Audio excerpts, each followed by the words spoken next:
ከመሰማትና ኢግኖር ከመደረግ መካከል ያለው ቀጭን ድልድይ ነው። ከዓመታት በፊት ለብዙ ፖቴንሻል ክላይንቶቼ ዴም ማደርግ ነበር። ነገር ግን ሪስፖንስ ሬታቸው ኦልሞስት ዜሮ ነው። ማንም ሳይመልስልኝ። ከዛ በአጋጣሚ ይህንን መጽሐፍ አነበብኩት።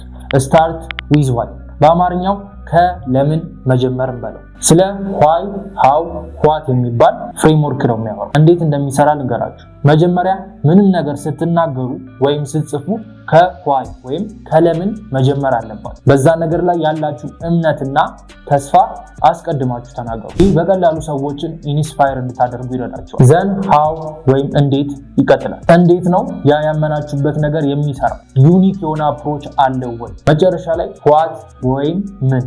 እዚህ ጋር አክቹሊ ፕሮዳክታችሁ ወይም ሰርቪሳችሁ ምን እንደሆነ ትናገራላችሁ። ባለ ኤግዛምፕል ነው። አንድ የስልክ ካምፓኒ አለን። የኛን ስልክ ስትገዙ 108 ሜጋፒክስል ካሜራ፣ ታች ሴንሲቲቭ ስክሪን እና ሎንግ ባትሪ ላይፍ ታገኛላችሁ ከማለት ይልቅ ሁሌም ሰው ያለ ገደብ ጥራት ያለው ግንኙነት እንደሚያስፈልገው እናምናለን። ለዛም ነው የተሻለ ቴክኖሎጂዎችን እና ቀለል ያሉ ማቴሪያሎችን በመጠቀም ይህን ስልክ ዩኒክሊ ዲዛይን ያደረገው። ይህን ምርጥ ስልክ በ108 ሜጋፒክስል ካሜራ፣ በታች ሴንሲቲቭ ስክሪን እና በ5G ኮኔክሽን ሎንግ ባትሪ ላይ ታገኙታላችሁ። ይህ ልክ እንደ መጀመሪያው ግዙኝ ሳይሆን አይዟችሁ እኔ ያለሁላችሁ አይነት መልእክት ያስተላልፋል። ደግሞ ሞር ኢንስፓየሪንግ ነው። ይህን ቴክኒክ ኢንስፓየር የሚያደርጉ ሰዎች ትላልቅ ብራንዶች የሚጠቀሙበት። ስለዚህ እናንተም ባዮቹ ላይ፣ ንግግራችሁ ላይ፣ በተለይ ደግሞ ማስታወቂያችሁ ላይ ከዋይ መጀመር በጣም ኢምፖርታንት ነው።